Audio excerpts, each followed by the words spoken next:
This is Vanessa Vlahakis, and I am here to talk to you today about soul lessons and relationship contracts. Pretty big stuff. My background is I'm a mental health counselor. I primarily focus in trauma healing, and I'm also a psychic medium, and I am a Reiki master, and I do channeling, and I work with the chakras a lot, and I do a lot of past life work. So I have a lot of interesting experience exploring deeper levels of healing for my clients. So I began as a trauma therapist. And basically what I started out doing was present life trauma, and I would bring in the energy healing and the Reiki as I was doing the therapy. And what I started to find was that present life trauma had much deeper roots than just this life. And I started to see that my clients would have long, long histories and patterns of trauma from life to life to life that they would bring forward and replicate in this life because there was wounding that hadn't been healed from other lives. So that caused me to start exploring the concept of deeper soul lessons that we're here to learn life to life. And this is predicated on the idea that we do come back over and over. And the idea is that our higher self on the other side, our oversoul, if you want to call it, is whole and divine and perfect and wise and wonderful and everything that we wish we were here. But it does, it'll send facets down over and over for different incarnations to try living here, to get used to what the 3D life is like. What is life like in this dimension with all of its struggles and pitfalls and also all of its joys? It's a very unique way of living. If you think about this, the idea that there are so many different dimensions out there that our souls play in. The 3D concrete dimension in this world it's a very unique set of challenges, but also a unique set of joys. And so the idea is that we do come back over and over, and each of us is working on a handful of really important soul lessons for our soul. And they are usually related to the chakras and what the chakras represent. So a lot of people are here to work on their heart chakra. That I see that all the time. Or their root chakra. And I'll go through each one and explain a little bit more about what the soul lessons are for each chakra.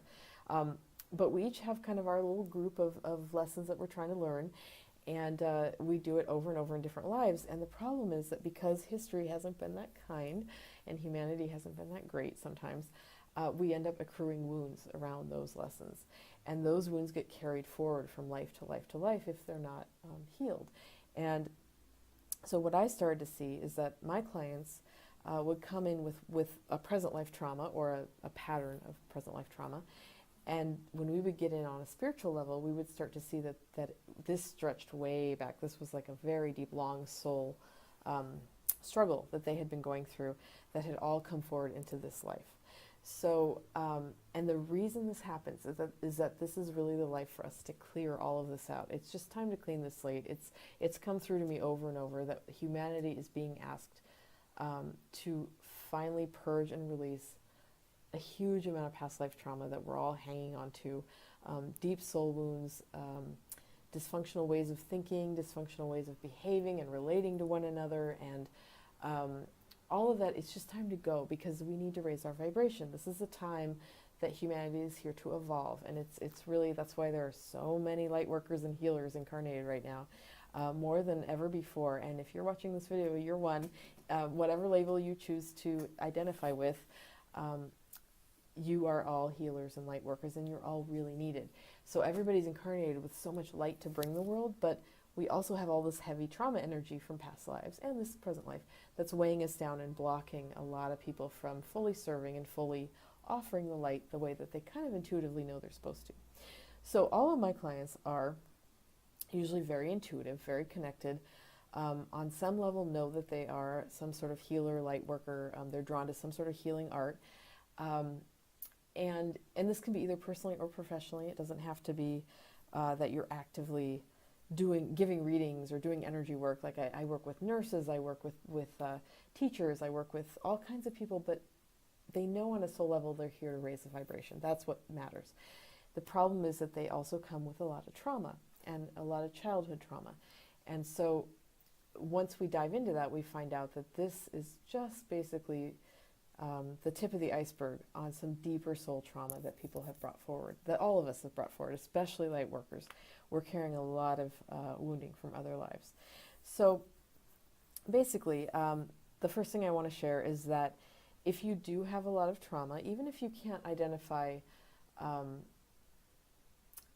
typical, like I had physical abuse as a child or I had emotional abuse as a child, even if it doesn't fall into a category, you probably can go through your life and see patterns of dysfunction or patterns of um, wounding and things that have stuck with you that really haven't been healed. So if you have that, the message I want to share is that this probably extends that back many, many lives, and it's probably tied to some deep soul lessons that your soul is trying to work on. So now comes the fun part. It's deciphering, what are my soul lessons and what am I trying to learn life to life, and why do things happen the way they do in this life. So when we incarnate, it kind of helps to get a much bigger picture. When we choose to incarnate, when we're over there and we're like, okay, it's time to go back. We didn't learn so much last time. We didn't do so well in our lessons. We need to come back into the world and try again. What people often don't realize is that our higher selves, along with our guides and angels and other ascended masters and wise beings, we set up everything that's going to happen in the life that we're going to incarnate into. And the way that we do that is we kind of create a blueprint with all major plot points of like, I want to learn this, I want to meet this person, I want to accomplish this. These are kind of my big goals. And then there's a lot of kind of wiggle room between the major plot points because free will comes into play once we're here. And so there are many, many different paths to get to the same goal. So that's why we leave a lot of kind of open space between each major plot point.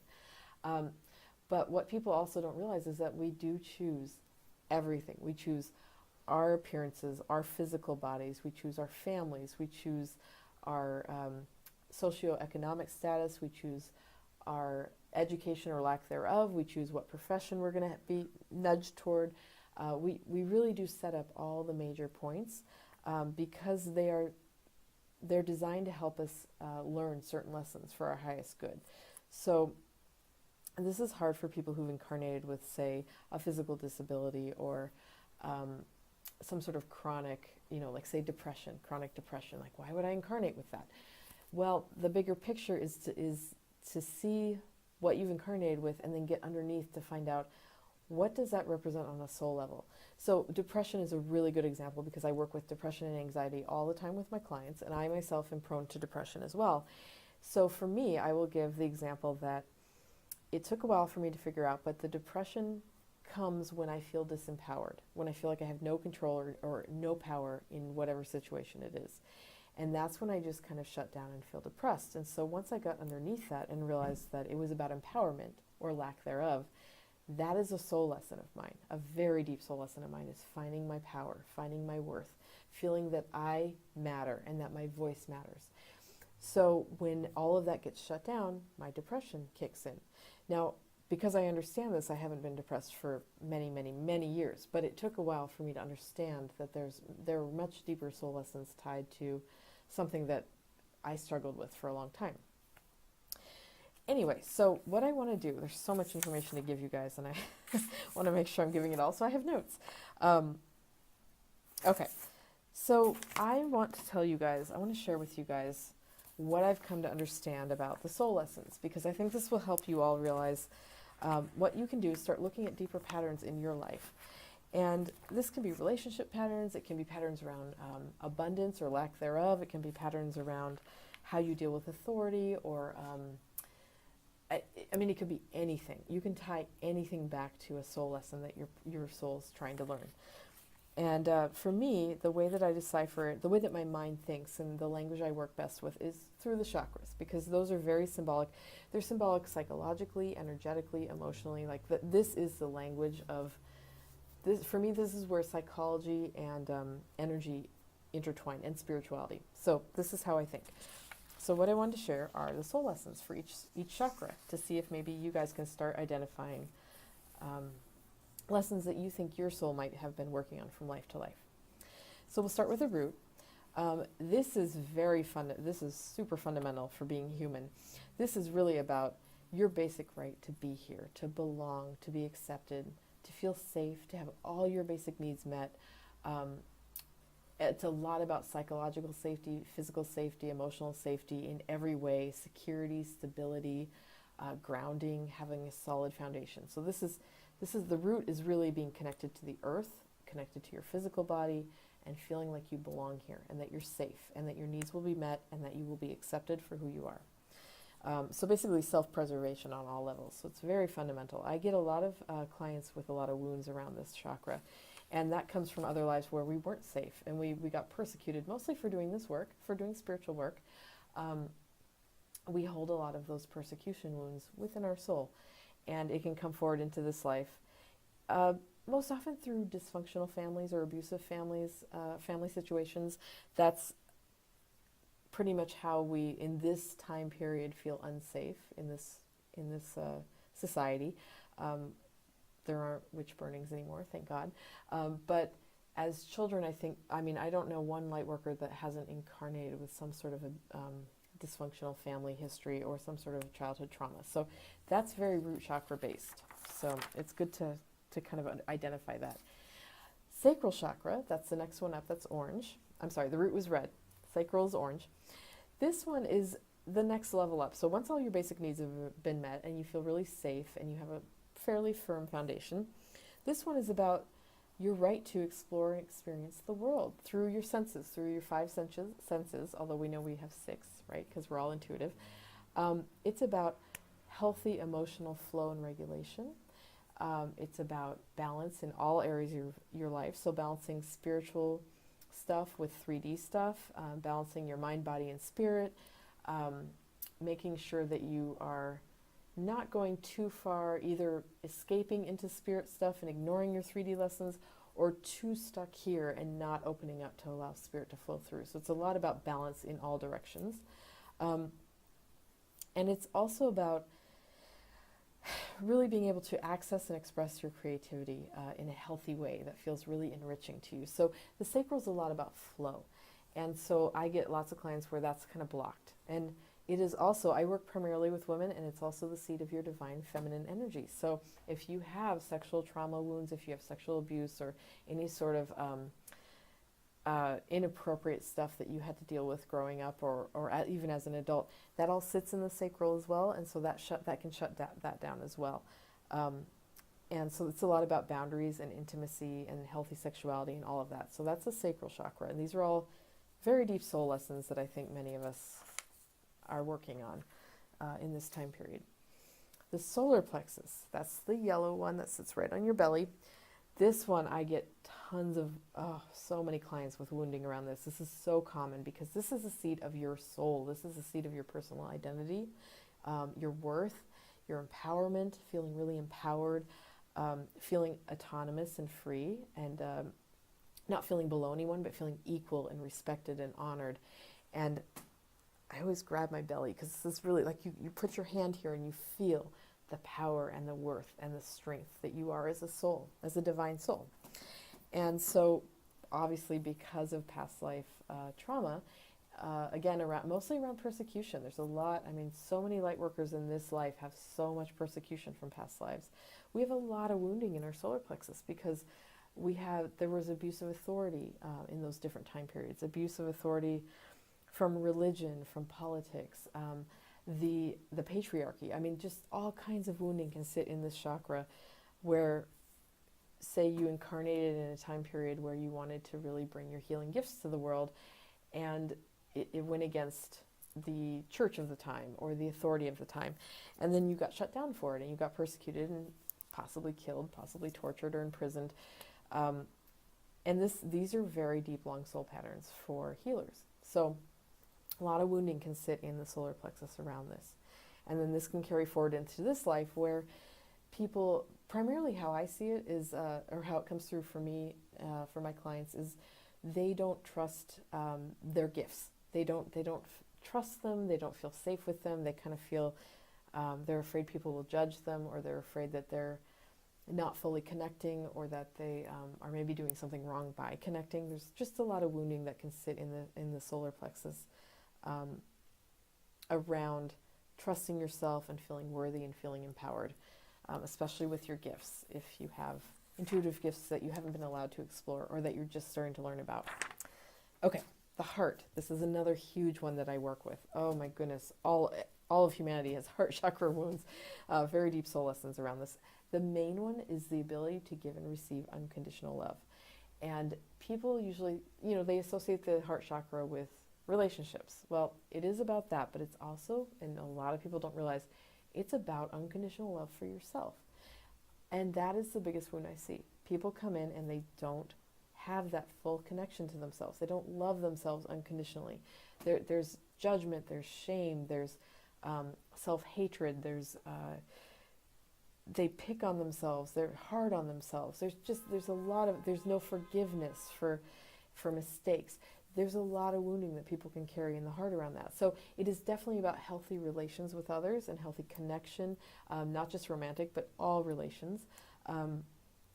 And the ability to have healthy intimacy and empathy and compassion and all of that and forgiveness. But the biggest one, like I said, is truly loving yourself, like truly, truly on a soul level, having full unconditional love for yourself as a soul. That's one of the biggest wounds I see, soul wounds that I see people coming in to work on. And it's also the ability to hold hope and joy and positivity. And if you come from a life of trauma, that's really hard. It's hard to do.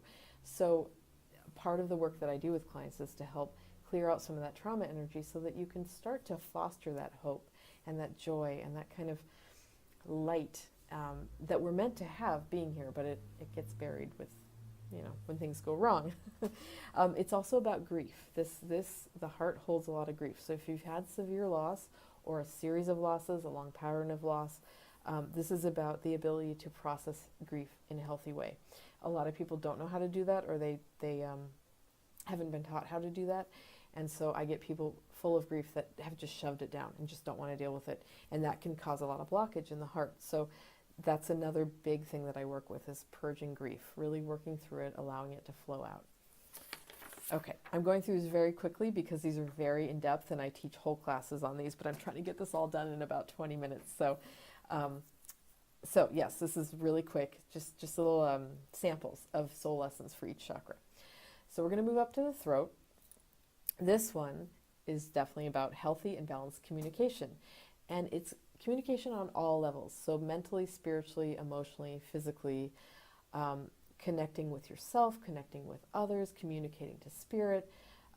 It's about, a big one that I see is about being able to set clear and firm verbal boundaries and energetic boundaries, because a lot of people that I get, a lot of light workers have boundary issues. It comes from, I think, knowing that you're here to serve and heal and help, and not knowing when to set the boundary so that other people don't take advantage of that. And also, if you have a childhood of dysfunctional parents or dysfunctional families that kind of take advantage of that, boundaries can get blurred, and you can really lose your ability to set your own boundaries, what's appropriate for you, what feels right.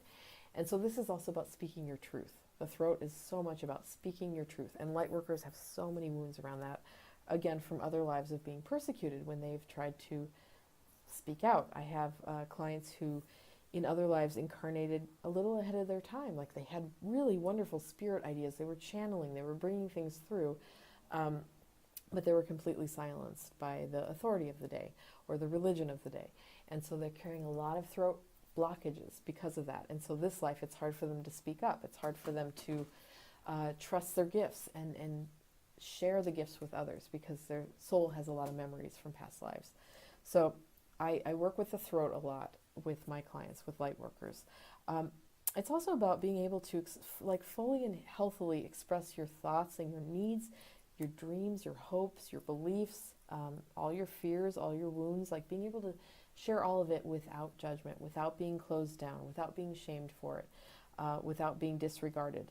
A lot of light workers have wounding around being gaslit they've been gaslit to believe that somehow they're wrong in what they're saying or what they're feeling or what they're thinking or how they're working with others. And this comes from other lives. And so I get a lot of light workers who are just even afraid to speak up for their own needs in this life, because there's just so much wounding around that. So throat is really big to clear out. Third eye. Okay, so we all know third eye is helping you connect to spirit. But it's basically the right to see on all levels, to see clearly, to receive information clearly, and to understand it and trust it. It's about trusting your intuition, your inner knowing, feeling safe doing so. That again goes back to the root. So these are all tied together, even though I'm breaking them down. Everything, it's all one big flow. So if you have wounding in one, it's connected to wounding in others, and they're all interrelated. So, excuse me. The third eye is about the right to use your spiritual gifts and your connection, and knowing that you incarnated with your gifts for a reason. You incarnated with your light for a reason, and you're not supposed to be silencing it, and you're not supposed to be shutting it down or hiding it. That's not why we came here. We came here to lift the vibration, to shift out all the old stuff that doesn't belong here anymore, and to raise all of humanity to a higher level. So if you have gifts, even if you don't know how to use them, or you're really not sure what they are yet, but you kind of have a knowing that there's something there, you have a right to honor that, and to explore them, and to cherish them, and then to express them. So that's the third eye. The last one is the crown chakra. Now, I see wounding in the crown chakra. This is about being connected to all. This is connecting you to the universe. This is connecting you to all of humanity, to the earth, to all of spirit. It's connection to all. And the wounding that I see in this crown chakra is around people not feeling that they can trust the universe, or that they're going to be taken care of by the universe. There's a lot of fear, so much fear. Fear shuts down all the chakras. But there's fear around kind of being in the flow and allowing the universe to take you where you're supposed to be, or send you nudges here and there. There's so much fear that can block that. And then people they live in fight or flight mode, the trauma mode of like, I'll take care of it myself. Nobody else is going to take care of me. I'll do it myself. And that can only serve you for so long. And then you're kind of shutting everything down, and you're not allowing the universe to guide you and to help you, and to get you aligned with the path that you're supposed to be on, so you can help others. So I do a lot of clearing of the crown chakra, because a lot of light workers have wounds around that from other lives where, again, they were harmed or persecuted, and then their soul in that time was like, why didn't the universe protect me? I'm here to do spirit work. Why wasn't I protected? So there's a lot of wounding around that. It's also the right to pure soul level autonomy. So one of the most important things I teach my clients, and I teach a lot of classes as well as do one-on-one work. So I have classes around mediumship, beginning mediumship, developing these gifts, and learning how you work as an intuitive. But the biggest thing I teach is that you need to have the right. You have the right, but you need to understand that you have the right to fully discern what resonates for you and what doesn't. And this is especially for light workers in terms of teachers, books, classes, healing modalities, belief systems, all of the spiritual stuff that you see now, and there's a lot of it out there. Some of it is going to resonate with you, and some of it's going to feel kind of weird. So what's really important for your soul is to try, and this also goes back to the heart. That's why my hands kind of do their own thing when I'm teaching, but so they're telling me to go to the heart for this.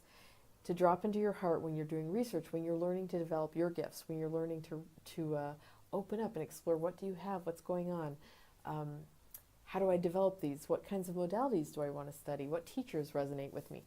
Drop into your heart and see what resonates for you, because there is absolutely no one right way to do any of this. And a lot of light workers that I work with have wounding around that, where from past lives where they were taught, this is the only way to learn this or to do this. And so they've lost the ability to kind of trust themselves and discern in their heart, does this feel right for me? Is this the soul path that I'm meant to go on in this life? So it's really important to honor that, because we are all sovereign souls. We are all divine souls, and we all have inherent power and worth and light and the ability to know what's right for us. But a lot of past life and present life trauma and wounding can just kind of dampen that down, so that we've kind of lost the ability to trust ourselves. And that's the self-trust sits in your solar plexus, but it, as I just said, it can go through all the chakras. So that is the crown chakra. Very quick snapshot of the chakras. The other thing I wanted to talk to you guys about is relationship contracts, and this is very much tied to soul lessons. So going back to when you're on the other side and you're thinking, okay, you know what, that is time to go back. I got to go back in. When you're setting everything up and you're designing, who am I going to be in this next life? Who's my family? All of this stuff. part of what we do is we set up relationship contracts or soul contracts with all the other souls in our life. So we travel from life to life in very big soul groups, and we tend to incarnate over and over with the same groups of people, and they can be really huge groups, and then they can be. I see them as concentric circles of intimacy. So you can have souls that you really very often incarnate as family members with, and then you kind of move out from there. So basically, the idea is that the souls that you can learn the most from, even if it's the most painful, you're going to have some pretty intense relationship contracts with them. That means they're probably going to be somebody like a parent or a sibling or a husband or wife, a partner or a child. It's going to be someone very close to you, very intimate.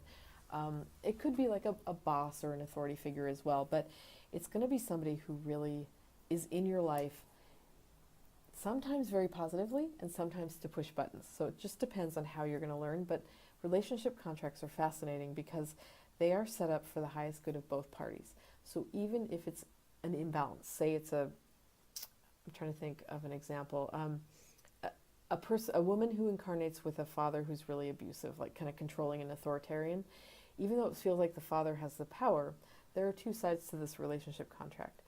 Hers is to learn her power, learn her worth, learn to speak up for herself, learn to defend herself, and learn to honor and respect herself fully and realize that she is equal even though she doesn't feel equal. His side of the lesson is that he's here on a soul level to learn, how do I have power with compassion? How do I have it with love and respect and equality? So even though he's incarnated perhaps and is abusing his power, on a soul level, the bigger goal was for him to kind of learn how to have compassion. Now, whether or not he does this, that's kind of up to his soul, but at least she knows that from her perspective, she just needs to work on her part of the lesson, which is, finding her worth, finding her power, using her voice, and feeling safe.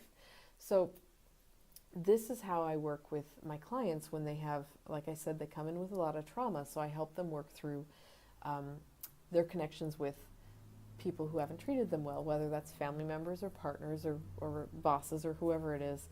And it's understanding the deeper soul contract around that and why it's been so painful and difficult and what were they both supposed to learn from it. And even though we're not in control of the other person's soul lessons, if we know our soul lessons, we can then do our healing, our part of the healing. And what I found with that is that even if the other person never knows what if it's somebody that you can't talk to about this stuff, when you do your healing part of it and you realize your deeper soul lessons and you're working on those, it can actually shifts your vibration so that it shifts the vibration of the actual relationship.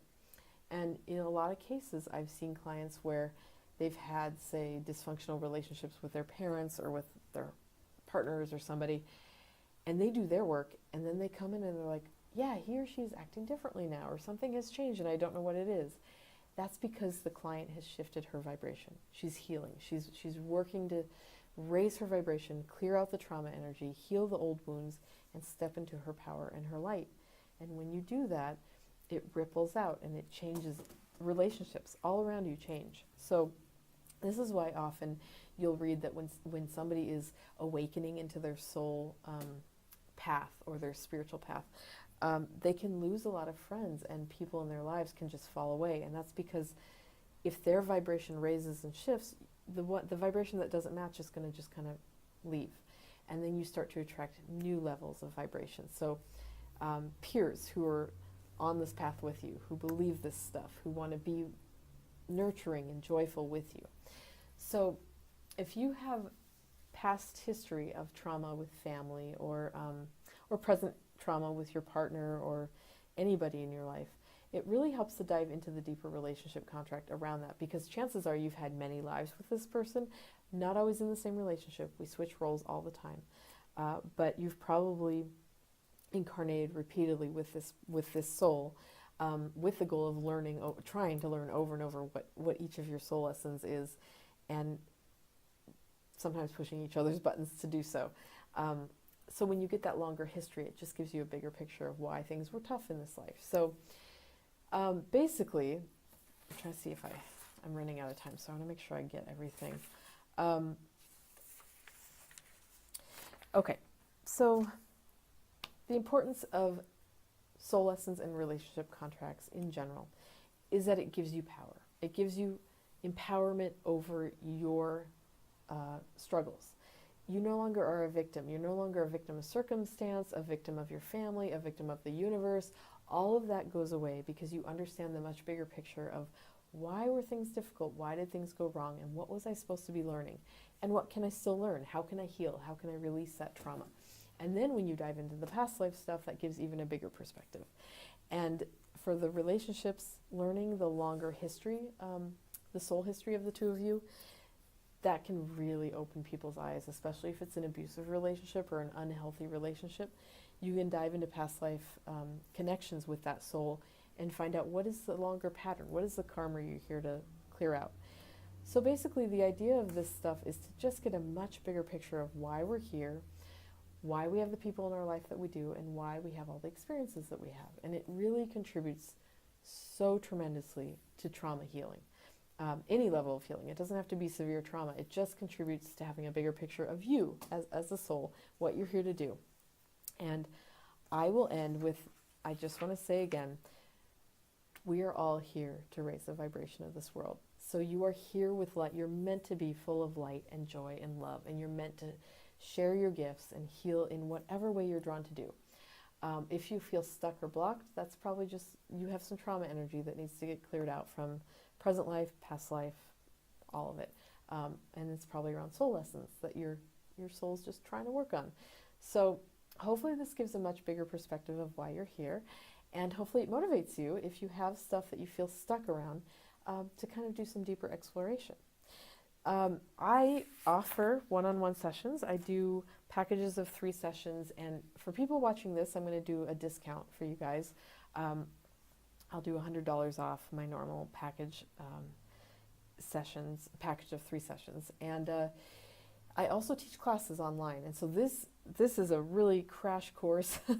I just took it very briefly from a much longer 8-week course that I've written that I do teach online.